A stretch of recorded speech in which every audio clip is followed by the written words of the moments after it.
Nos han invitado, Juan, a hablar sobre dos conceptos, utopía y distopía, que lo primero que he pensado es que las dos contienen el topos, el lugar.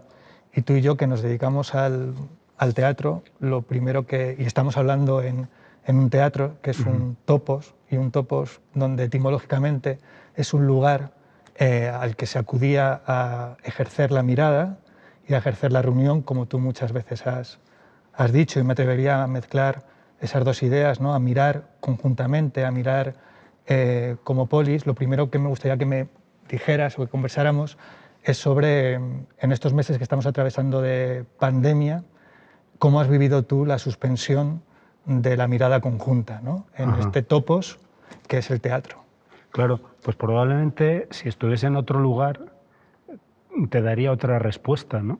Pero precisamente estamos en un sitio muy querido, muy hermoso, en el Teatro del Círculo de Bellas Artes, donde yo tuve la suerte de ver una obra mía hace años montada por la compañía ferroviaria, un Himmelbeck, pero sobre todo he sido testigo de muchos acontecimientos importantes y he estado, como dices tú, mirando con otros.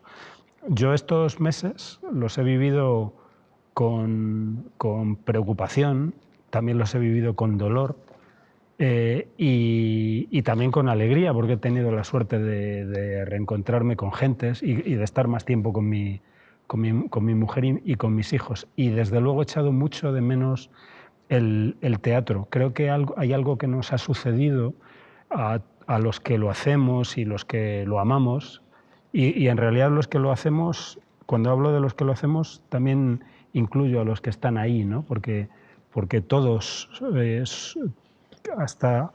hasta el último espectador, es parte de la representación. Pues todos yo creo que nos hemos dado cuenta de lo importante que es el teatro para nosotros y lo importante que es el teatro para todo el mundo, incluso para los que no van, al teatro. Y de ahí que creo que seguro que has compartido tú esa impresión. Cuando hemos vuelto al teatro estos días, lo hemos hecho con una emoción muy especial, con una alegría muy especial, porque hemos sentido que solo en el hecho de estar ahí con otros había una afirmación de la vida, ¿no? Había un mensaje incluso para los que no van al teatro. A mí me parece que es adecuado vincular teatro y utopía, porque no sé cómo lo verás tú, pero a mí me parece que ya el propio espacio teatral, el teatro, bueno, es significativo que el teatro arte se llame como el espacio donde se desarrolla, ¿no? donde tiene lugar. Me parece que ya la propia idea de teatro y la propia idea de teatro como arte y como espacio es ya de algún modo una imagen de la utopía, porque al fin y al cabo, ¿qué sucede aquí, ¿no? Normalmente, ¿no? Pues viene una gente libremente, para empezar vienen libres, ¿no?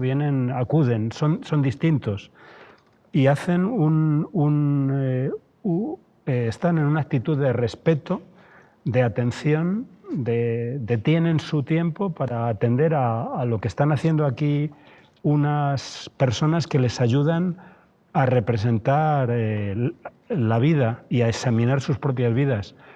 No es cierto que en el teatro hay buena parte, por supuesto que hay mucho teatro infame y mucho teatro malo, ¿no? E incluso hay teatro maligno, pero no es cierto que en la propia idea del teatro hay muchas de las cosas que amamos, de aquellas cosas que situaríamos en una utopía. Hay libertad, hay respeto, hay imaginación, hay memoria, ¿no? Y hay examen de lo que somos y de lo que podríamos ser. Y por eso me parece que durante estos meses hemos sentido, me parece, ¿no? Cuánto echábamos de menos todo eso y por otro lado, cuánto de bueno puede ocurrir aquí en un escenario, ¿no? ¿Y tú cómo lo has vivido?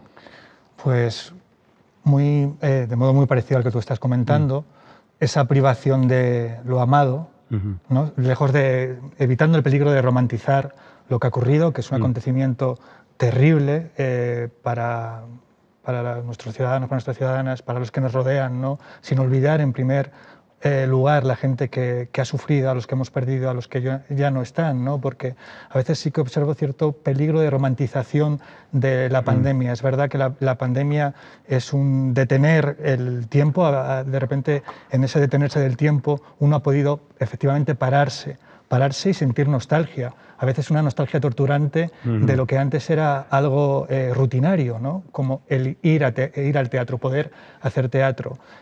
Lo he sentido por un lado desde el duelo, de una situación catastrófica y de emergencia con mucho dolor, pero a la vez, como tú dices, dándome cuenta, precisamente por la privación, de la condición excepcional, prodigiosa del hecho teatral y de cómo algo que se ha demostrado muy frágil, tanto que ha sido imposible hacerlo, ¿no? A la vez me ha hecho pensar mucho en el origen del teatro. Es curioso cómo en la ausencia de algo a veces uno recuerda el inicio o el origen del teatro. Y lo que tú comentabas, pensaba en ese mundo casi recién inaugurado para los griegos, ¿no? Intentando aprender a vivir juntos, inaugurando tantas cosas, inaugurando el lenguaje, inaugurando la polis, el modo de vivir lo mejor posible los unos con los otros, cómo de repente en un costado de la ciudad construyen un espacio que no es el legislativo, que no es el religioso, que participa de ellos en cierto modo, pero que se sitúa fuera de los usos rutinarios de la ciudad, ¿no? Y entonces sí que es una máquina prodigiosa, aquella del teatro, y cómo esa máquina que los griegos colocan en un margen de la ciudad para que pertenezca tanto a la ciudad como a la fuera de la ciudad, ¿no? Un espacio realmente cuyas facultades y potencias no son las de la fuera, sin dejar de participar de ellas, ¿no? Un espacio, por lo tanto, asombroso. Y yo he echado mucho de menos el asombro que genera el teatro, ¿no? Que antes era más habitual, y de repente la privación del teatro me ha hecho comprender aún más su naturaleza realmente asombrosa, y a la vez la importancia de la reunión, la importancia porque también nos hemos visto privados no solo del arte de la reunión teatral, sino de poder estar con otros cuerpos. Y hay algo también asomándonos al asunto distópico, ¿no? Donde en la pandemia precisamente ha aumentado otro tipo de reunión, que es la tecnológica. Se ha acrecentado, se ha hecho más radical el cuerpo tecnológico. Lo que de nosotros está en los canales virtuales, ¿no? La mediación tecnológica presente en la humanidad. Y me preguntaba en este tiempo cuál es la dialéctica o la interacción de nuestro cuerpo somático, es decir, de nuestra carne, de esto que estamos haciendo tú y yo ahora, ¿no? Conversar relativamente cerca, que para mí es uno de los principios del teatro, el de la reunión, el de la presencia y presente compartido. ¿Cómo se va a relacionar un arte, digamos, tan de materia indócil, tan material, tan matérico, ¿no? Como tú has dicho antes, nuestro arte se llama como el lugar físico donde acontece. O sea, desde su propia denominación hace apelación a la materia. ¿Cómo se va a relacionar en el tiempo por venir, es decir, pasado mañana, un arte donde los cuerpos son aún cuerpos somáticos, los cuerpos biopeligrosos, cuerpos vivos, con ese cuerpo cada vez más presente tecnológico, ¿no? Yo creo que además estas formas que han surgido durante el confinamiento, si es teatro, ¿no? Una pregunta que se ha hecho, el teatro por streaming, que ahora te lanzo la pregunta, ¿es teatro o deja de ser teatro? Pero hay algo que me he dado cuenta, ya por cerrar esta respuesta, de la potencia, de lo poderoso que es el teatro, precisamente en su condición matérica, y cómo quizás uno de los pocos espacios y actividades que en un porvenir va a exigir aún la reunión de los cuerpos somáticos y no de los, digamos, de los cuerpos tecnológicos. Y creo que en este sentido el teatro se ha demostrado ahora, y creo que se va a acrecentar esto, como un baluarte del mínimo humano.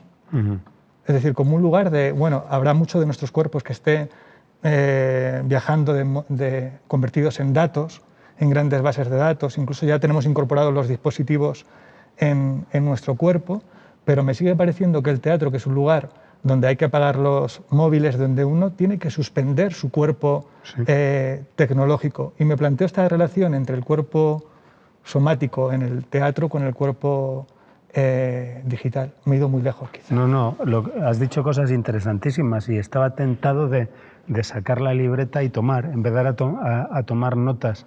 Y solo puedo entrar en conversación con algunos de los muchos elementos que pones aquí sobre este espacio que nos separa y que nos une, y probablemente no más que prolongar algunas de las cosas que dices o redundar en ellas, ¿no? Nuestro buen amigo Ignacio García May alguna vez me dijo que el teatro no es que sea viejo, es que es definitivo, o sea, que de algún modo alcanzó su forma definitiva. Por supuesto que ha habido, el teatro como arte ha evolucionado de forma sustancial y han aparecido elementos, por ejemplo la luz eléctrica, ¿no? Y ahora vídeos, micrófonos, etcétera, que por supuesto tienen un valor de suyo artístico y extienden sus posibilidades, pero como de algún modo decías tú, lo que ya hacían en el siglo V antes de Cristo, lo que descubrieron era lo fundamental, un lugar que no tenía, en el que no había restricciones a la admisión, ¿no? En que era convocada toda la ciudad y era convocada para los que querían ir, se reunían para ver, se reunían en asamblea para que algunos de ellos, que eran de algún modo también miembros de la asamblea, ciudadanos ellos también, representasen posibilidades de la vida humana, ¿no? Eso es al mismo tiempo un programa extraordinariamente modesto y extraordinariamente ambicioso. Este es un lugar omnívoro donde cabe de todo. Es un lugar ya de suyo utópico, es un espacio para que cualquier ser humano presente lo que quiera, dé cuenta de las experiencias que quiera. Y es un espacio de libertad, de resistencia, de definición, redefinición y reconquista de lo humano. Y conviene decir, hablabas de la tecnología, ¿no? Creo que estamos entre los que pensamos que el teatro es el arte del actor, ¿no?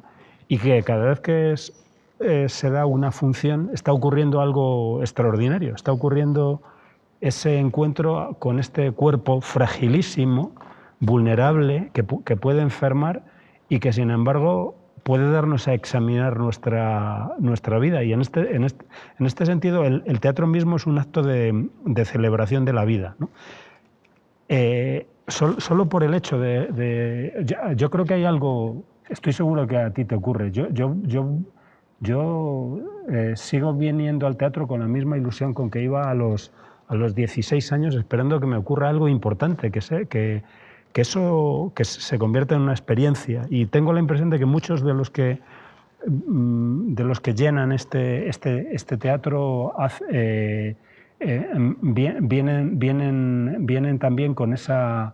vienen también con esa convicción. Eso, por supuesto, no es el que este sea un espacio de celebración de la vida ya de suyo, no excluye, al contrario, exige a veces presentar lo más duro, lo más severo, lo más inaceptable, aquello de lo que querríamos apartar la mirada. Queremos apartar la mirada de Medea matando a sus hijos, ¿no? Pero esa es una posibilidad de lo humano y el teatro ha de dárnosla. Con todo, te digo, te confieso, esto ya es una confesión personal, ¿no? que me disgustan los artistas, los creadores en general y también los creadores teatrales que no encuentran nada que celebrar, ¿no? Es decir, el mundo es horrible, ¿no? O sea, hay muchas cosas horribles en el mundo, pero también hay belleza, hay ocasiones de amistad, hay ocasiones de alegría y de felicidad, y otra cosa es que uno no esté a la altura de ellas, de esas ocasiones. Y creo que el teatro también ha de entregárnoslas, porque son parte de la complejidad de lo humano. Y en cuanto, claro, yo seguro que tú sabes mucho más que yo y has tenido muchas más experiencias por distintas razones, y una es por la responsabilidad que ahora tienes al frente del Festival de Otoño, ¿no? Seguro que tú has reflexionado mucho más que yo acerca de las posibilidades del teatro en streaming. Yo creo que en todo caso algo que ha sucedido es que ha habido un esfuerzo de imaginación y entre muchos compañeros, ¿no? Yo mismo he participado en una, torpemente, quizá a partir de una propuesta que hizo Alfredo Sanzol, que se ha llamado La Pira en el Centro Dramático Nacional, pero he visto estos meses, por ejemplo, algunas piezas mías. Por ejemplo, La lengua en pedazos lo ha hecho una actriz que lo venía haciendo, Ana Cecilia da Costa, y en ella no ha habido simplemente un esfuerzo de, bueno, pues vamos a grabar y lo colgamos, sino que ha habido un esfuerzo de reconstruir y de algún modo, sí, cuando menos despertar la nostalgia del teatro, despertar la nostalgia de la reunión. No ha intentado hacer, digamos, un cine pobre, sino ha intentado de algún modo capturar o provocar esa experiencia de nostalgia y de ausencia del teatro, ¿no? Y creo que esto es algo bueno, algo el que nos ha obligado a pensar, y probablemente nos ha obligado a pensar que es lo esencial, que es lo fundamental. Y luego, estoy completamente de acuerdo contigo, hablas tú de romantización. Sí me parece un poco obsceno insistir en ese discurso de bueno, esto ha sido una ocasión para, cuando ha habido muertes, ha habido mucho dolor y hay miseria, ¿no? Es decir, tenemos que medir mucho nuestras palabras cuando hablamos de oportunidad, de ocasión, de hacer de la necesidad virtud. Dicho esto, nuestra obligación, nuestra responsabilidad, yo creo, política y moral, es dar señales de vida, ¿no? Intentar dar señales de vida, es parte de nuestra misión. Has nombrado algo que me parece hermoso, su recuerdo. El teatro nace como una celebración en mitad de grandes celebraciones, o asociado a lugares de curación, ¿no? Por ejemplo, Epidauro con Asclepio, ¿no? Te ibas a reparar la salud y también, como tú has nombrado varias veces, la imaginación moral. Yo creo que es un lugar donde se celebra la vida, donde se celebra nuestra condición, con sus luces y con sus sombras, y que es un baluarte de lo humano, una celebración de lo que significa estar en este mundo. Y he recordado un verso de Antígona que a mí me parece particularmente bello, su sencillez, y es cuando el coro, en su primer estásimo, ya no mira la escena, que se ha quedado vacía por un momento, ya no hay reyes, ya no hay tiranos allí, se ha quedado vacía y se da la vuelta y mira a los espectadores, es decir, a otros seres humanos como ellos, y dice: no hay en la tierra nada más asombroso que el ser humano. A mí ese verso de Antígona siempre centellea en mi recuerdo y en mi corazón, porque me recuerda cómo el teatro celebra nuestra vida, celebra nuestra vida con sus luces y sombras, pero como bien dices, la celebra, ¿no? Y cómo el teatro ha sido muy generoso, ha sido una arcilla que ha sabido repartirse y generar otras disciplinas y transformarse.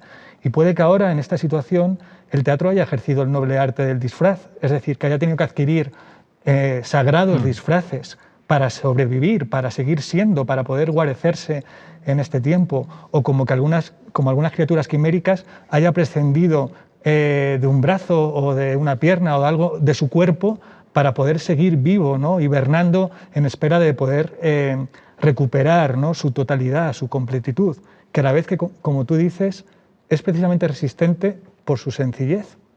Es de una sencillez infinita, ¿no? Esta cosa de nos juntamos, para hacer teatro se necesita por un lado mucho y por otro lado apenas. Y nombrabas las señales de vida, ¿no?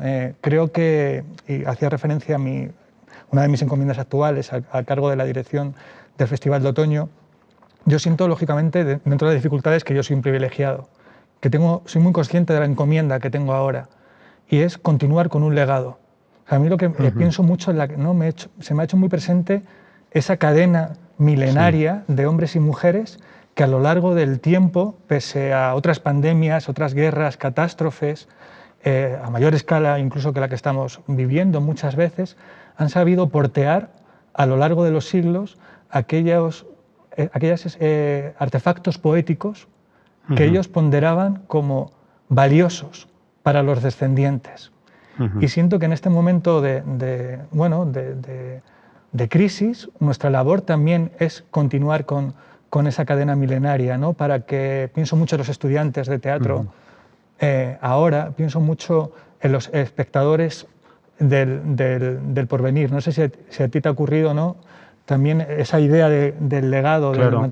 Bueno, me gusta mucho lo que dices y bueno, admiro y envidio muchas cosas en ti, y una de ellas es el modo en que lees a los griegos, ¿no? Porque tienes una capacidad, una especial sensibilidad y una especial competencia para hacerlo. Has dicho de nuevo cosas muy, muy interesantes. Voy a entrar en conversación con algunas de ellas. Una es que decías antes que el teatro es matérico. Yo a veces digo que no hay arte más materialista que este. No hay arte que es... una y otra vez nos vemos obligados, y gozamos con ello, de convertir los límites en ocasión poética, ¿no?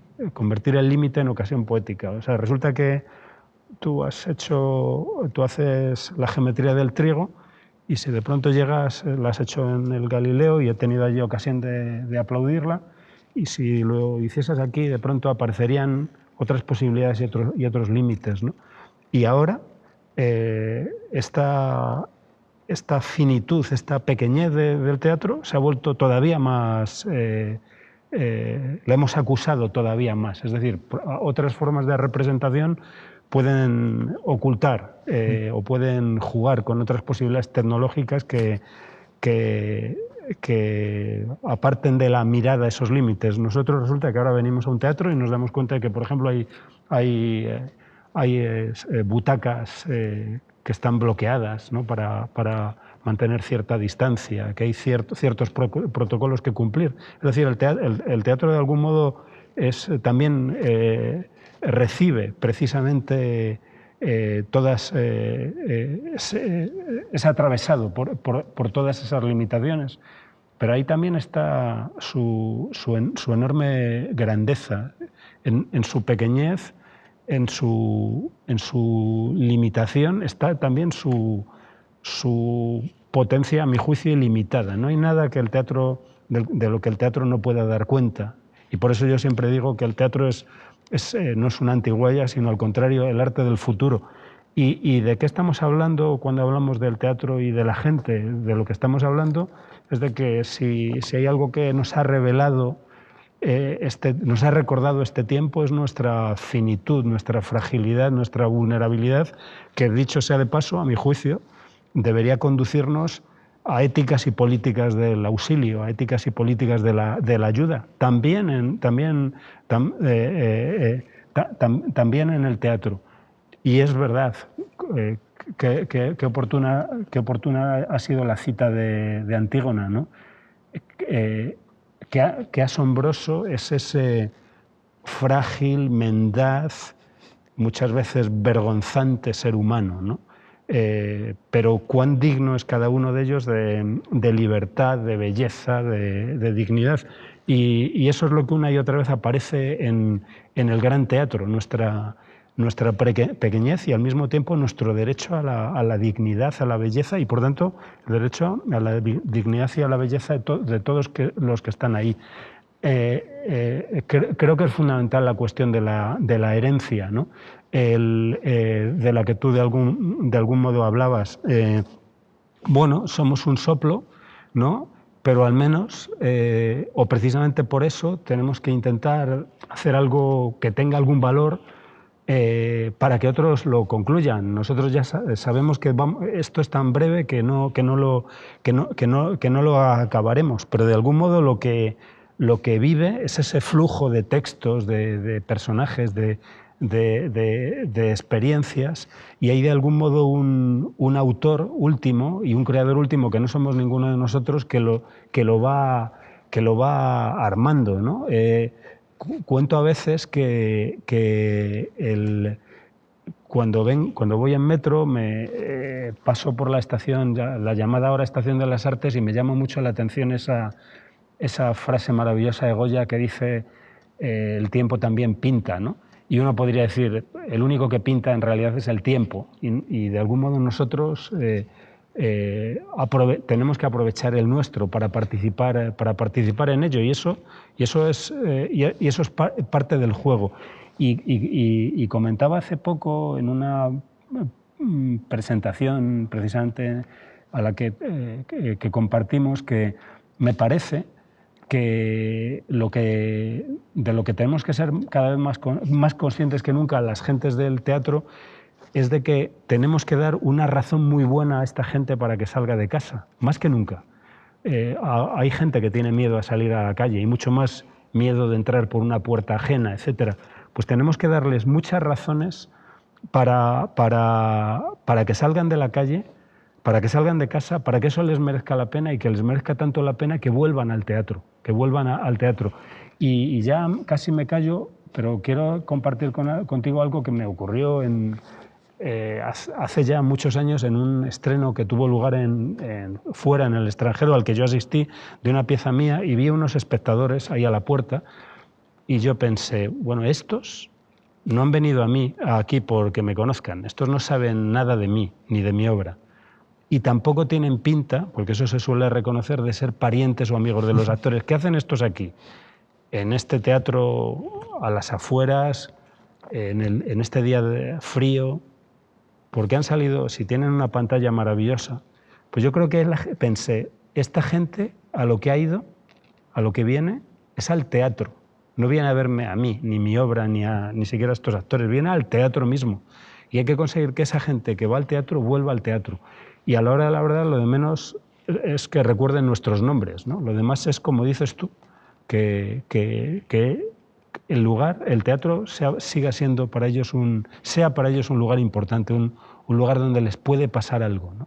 Has hablado de algo, bueno, muchas veces tú te has referido al teatro como el arte de la reunión, de la fragilidad, y hay un lugar común que dicen otros, el teatro es el arte del conflicto, y ponen el centro en eso, ¿no? Y yo, leyéndote a ti, o leyendo a Marina Garcés y vuestras reflexiones, ligándolas, siento cada vez que el teatro no habría que nombrarlo como el arte del conflicto, sino un arte de un vínculo complejo, problemático, pero no hay teatro sin vínculo. Uno no tiene conflictos con aquel al que no dota de una legitimidad, con el que no ejerce una mínima empatía. Uno puede tener vínculos catastróficos y vínculos oscuros, pero siento cada vez más que deberíamos nombrar el teatro como un lugar de vínculo, un vínculo indócil, un vínculo que puede ser también una emboscada, porque dos cuerpos que se emboscan son dos cuerpos vinculados, ¿no? Y hablabas de los cuidados, de la importancia de los cuidados, de cuidar de ese espectador. Yo lo he pensado mucho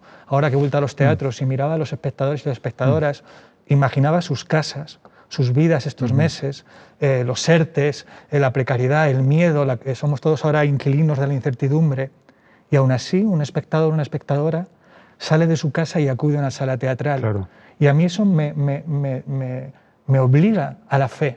Sí. Me hace que no decaiga. Digo, si este espectador y esta espectadora siente esa necesidad de acudir a una sala de teatro, ¿cómo puedo yo desfallecer o cómo puedo yo no admirar y respetar ese impulso de un espectador o una espectadora de salir, como tú decías, en este tiempo, precisamente en este tiempo, y acudir a un teatro? Y yo he sentido en el retorno a los teatros, y creo que lo vamos a sentir también incluso después de esta pandemia, que ojalá termine pronto, esa condición del teatro, de un lugar de vínculo y de un lugar de un cuidado. Y el cuidado no siempre es amable, ¿no? Y cuidarse también es encarar, ocuparse de aquellas zonas hostiles, oscuras, aquello que nos causa, como decía el verso de Sófocles, asombro, ¿no? Pero que al final es decididamente humano. Te quiero lanzar una pregunta, Juan. Sí. Habitualmente el teatro ha admitido mal, digamos, la distopía como tema.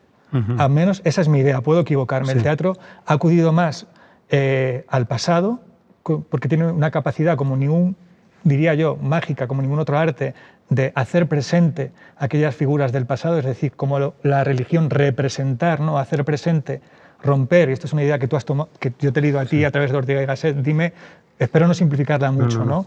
La capacidad que tiene el teatro de romper la historicidad, de hacernos a todos los hombres y mujeres contemporáneos en un momento, ¿no? Y quizá por eso el teatro ha acudido habitualmente más, o yo lo siento así, o lo vivo así desde mis lecturas y mi experiencia, sí, más al pasado que al futuro. Hay menos teatro de tema, lo que entendemos por un tema distópico, incluso hay ciertos sí, géneros que el teatro, quizá por su, como es un arte más de la convención que de la representación mimética, pues el terror a veces ocupa un lugar más marginal en el arte teatral. Pienso en los intentos, por ejemplo, de llevar Frankenstein a escena, sí, que habitualmente prescinde quizá de elementos más de terror y va más hacia una exploración filosófica. Bueno, no me quiero detener aquí, pero ¿cómo he sentido ahora, de repente, al estar en un patio de butacas con todos los espectadores enmascarados con las mascarillas y los actores muchas veces representando un mundo que ahora no es posible,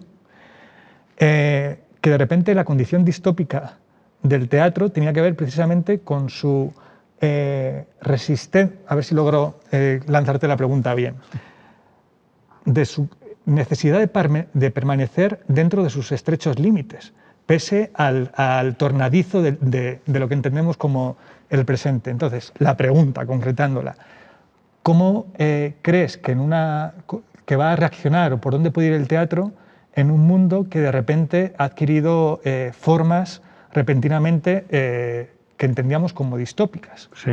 Espero haber formulado la pregunta. Claro. Bueno, creo que planteas un asunto muy, muy poderoso, muy interesante, muy inquietante, sobre el que también estoy seguro has pensado tú más que yo.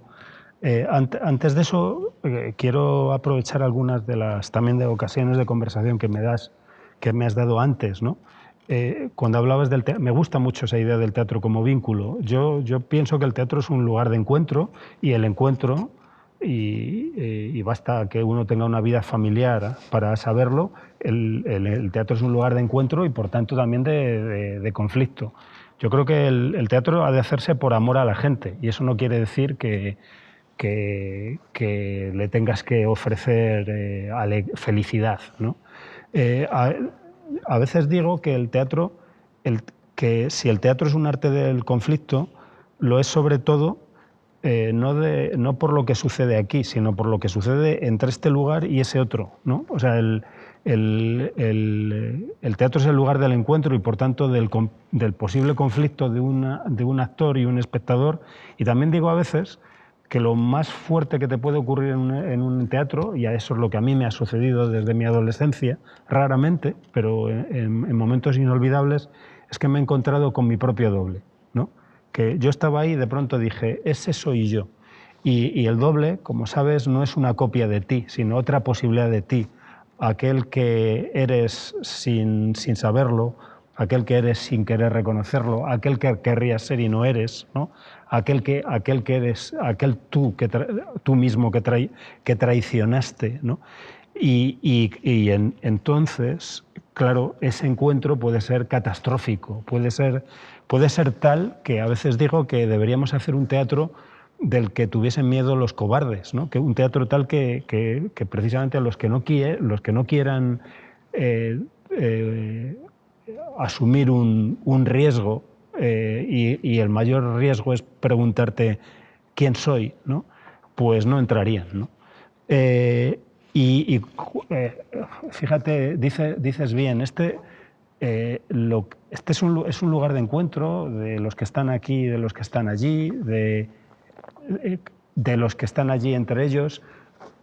Hace poco tuve que contestar unas preguntas en torno a la vida de sueño, que tuve el honor de versionar 2 veces, y comentaba que no he olvidado, siendo un chaval de 17 años, haber visto el montaje magnífico, a mi juicio, en mi recuerdo, de José Luis Gómez en el Teatro Español.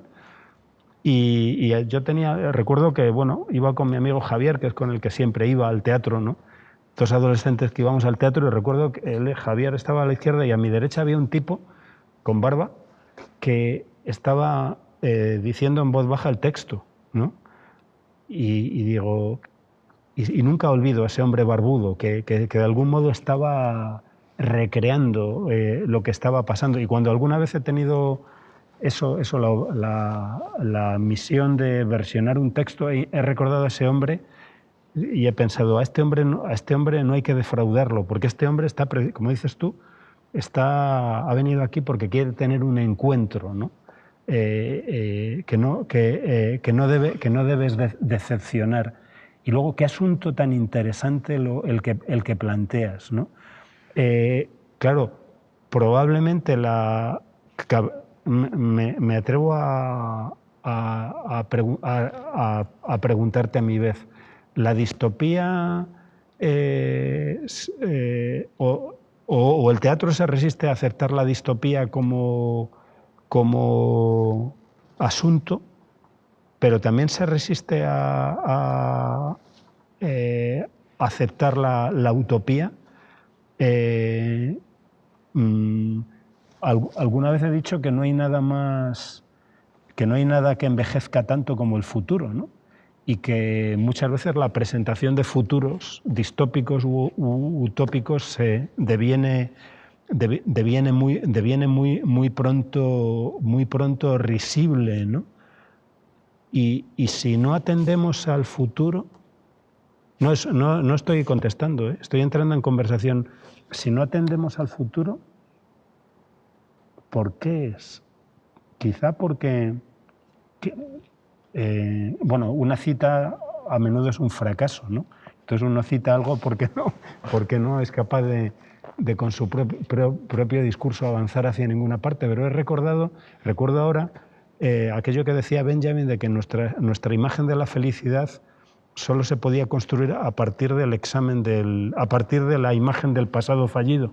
Es decir, que nuestra imagen de una felicidad futura en realidad solo se arma a partir de la observación de lo que no pudo ser, de lo fracasado, de que nuestra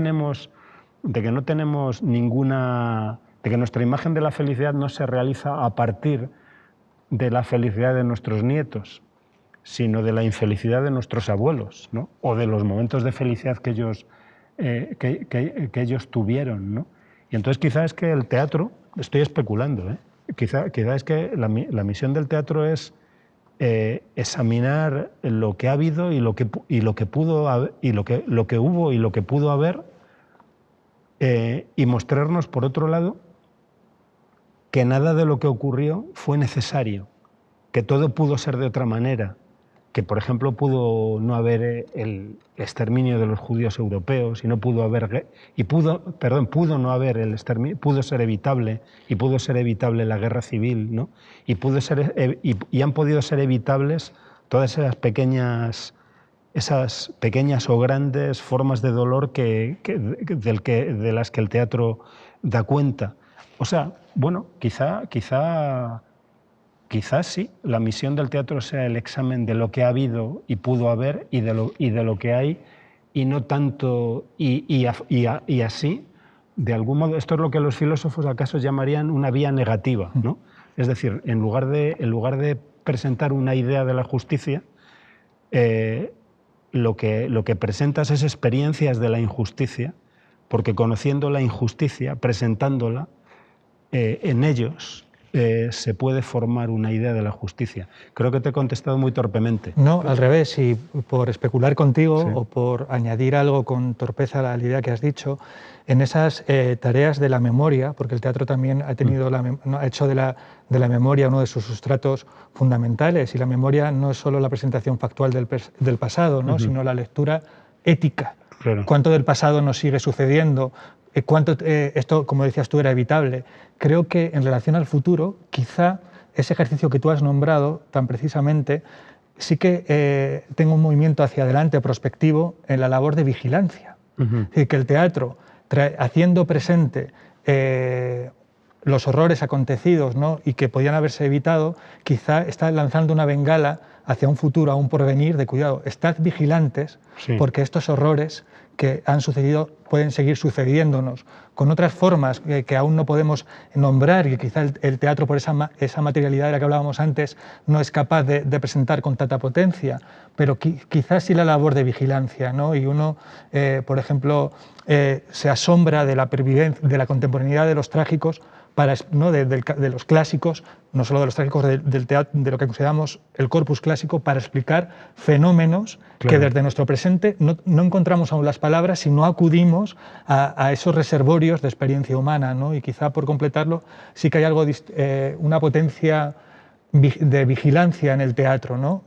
Hacia el futuro, de lanzar una bengala hacia los hombres y mujeres que están construyendo a cada segundo el futuro, de cuidado con cuáles van hacia dónde se dirigen vuestros pasos, porque aquellos que recordamos nos han llevado, siguen sucediendo, ¿no? Eso quizá... Claro, bueno, me interesa mucho lo que dices. Yo no siento una simpatía por el género distópico, más allá de que en ocasiones, de algún modo, la distopía ha sido un recurso para hablarte de un presente que ya estaba ahí, ¿no?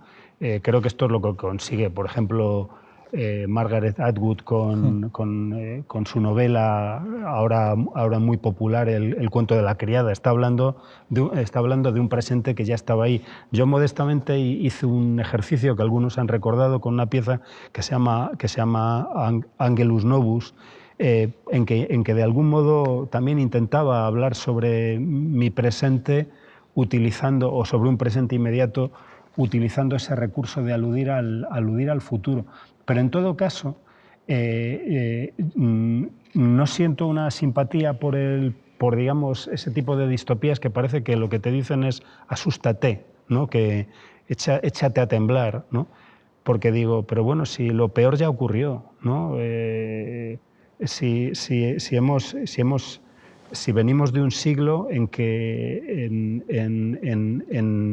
un siglo en que hubo el exterminio de los judíos europeos, entre ellos más de 1 millón de niños condenados por su nacimiento. Sin embargo, de Auschwitz y de otros muchos lugares viene una paradójica luz que, como dices, puede advertirnos sobre la supervivencia de lógicas sacrificiales, de lógicas de acoso del ser humano contra el ser humano. Y diré un par de cosas más. Cuando estoy recordando, pienso en 2 de tus obras, ¿no? La geometría del trigo y la piedra oscura. La piedra oscura claramente referenciada en un momento de nuestra historia, otra de un modo menos directo, pero yo creo que los espectadores que estamos ahí, viendo eso, asistiendo a esa experiencia poética, examinamos nuestras vidas y nos preguntamos, celebramos los momentos de felicidad, de alegría, de gozo que viven tus personajes, y también lamentamos el gozo interrumpido y nos preguntamos por qué esa mujer de la piedra oscura, perdón, esa mujer de la geometría del trigo, esa madre no pudo ser más feliz, que había de torvo, de torcido en su ambiente, que le privó de una felicidad, de una felicidad que merecía. ¿Por qué las cosas no pudieron ser más fáciles para esos seres humanos? Y eso nos está hablando de la España de un cierto tiempo, pero nos está hablando también de nuestro presente y desde luego de nuestro futuro. Y desde luego nos advierte, nos pide, estad atentos. Y de algún modo convierte este lugar en un espacio de detención, ¿no? Y eso tiene que ver con algo que ha venido ocurriendo en este tiempo. A menudo se utilizaba todo se ha parado, ¿no? Y yo me preguntaba, bueno, se ha parado, pero ¿a dónde íbamos? ¿Sabíamos a dónde íbamos? Y creo que el teatro es ese sitio donde, como dices tú, que está en la frontera, está al margen y al mismo tiempo en el centro, donde podemos pararnos y podemos preguntarnos, pero ¿dónde íbamos? ¿Dónde vamos? No sé si estamos llegando al límite del tiempo. Yo te quiero lanzar una pregunta que tiene que ver con la utopía y que tiene que ver con los maestros, y que tiene que ver con la vocación, porque uno tiene maestros entre los que nunca he conocido y maestros que tienes la suerte, por ejemplo, mi suerte de haberte tenido a ti como maestro, digo, en la RESAD, en la Real Escuela Superior de Arte Dramático, y lo sigue siendo cada día, cada vez que voy a ver una de tus obras, o leo una entrevista, o leo uno de tus ensayos, y uno es consciente de la importancia de en relación a la utopía de los maestros. Te digo porque tú fuiste tiempo antes de llegar, de que tuviésemos la suerte de incorporarte a la tripulación del teatro, profesor de instituto. Luego estuviste muchos años también impartiendo escritura teatral y dramaturgia en la RESAD. Y para mí, muy rápido, descubrí en ti esa condición del magíster, ¿no? Del maestro. Y muchas de tus obras, ahora por ejemplo aquí cerquita se está representando El chico de la última fila, ¿no? Donde también está esa figura del maestro, del profesor. Y te quiero preguntar en relación a la utopía, ¿no? La importancia que para ti tiene la figura de los maestros en el cuidado de una vocación, ¿no? Porque para mí, hablo de cualquier vocación, porque a veces la gente del teatro a veces nos achicamos el imaginario, pero tú por fortuna has vivido ecosistemas muy distintos, ¿no? Estos que he nombrado, y te quería preguntar a ti si estos días te has recordado como maestro, si has pensado en los maestros y maestras ahora, y lo digo en relación al cuidado de la vocación, ¿no?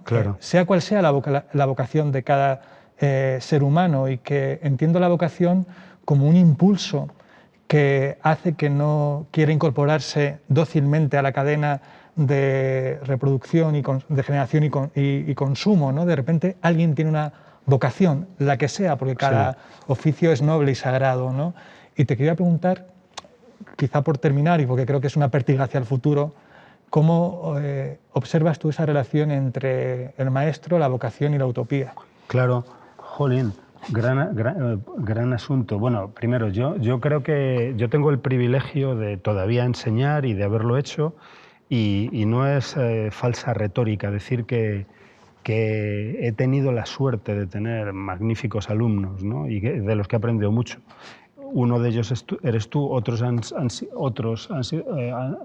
sido alumnos, ¿no? Me da vergüenza decirlo, compañeros, ¿no? En la RESAD o ahora en la Carlos III, y antes en mis experiencias en el instituto. Y cuando pienso en la enseñanza, siempre recuerdo una frase de Walter Benjamin, a quien vuelvo a citar, creo que esta vez con pertinencia, ¿no?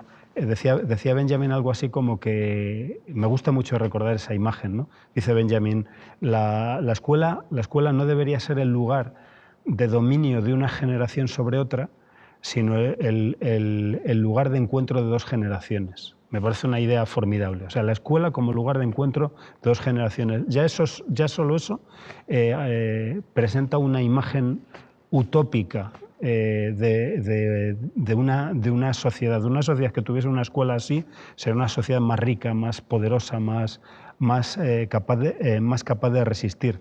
En todos estos días he pensado mucho en compañeros que son docentes y también en los docentes de mis hijos, y siento una extraordinaria gratitud hacia aquellos que han sido capaces de mantener, como decías tú, el vínculo, que han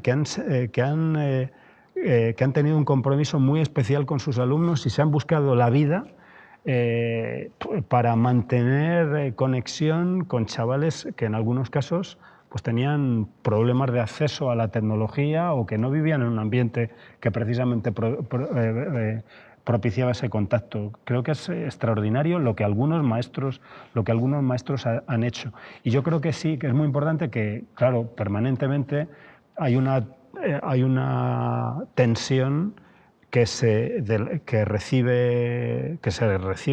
acusa en la escuela, en la escuela, en los institutos, en los colegios, en la universidad, de que hay que, de algún modo, ser capaces de convertir a esos chavales, a esas chicas y esos chicos, en gente capaz de conseguir un puesto de trabajo. Y eso es muy importante. Pero también es muy importante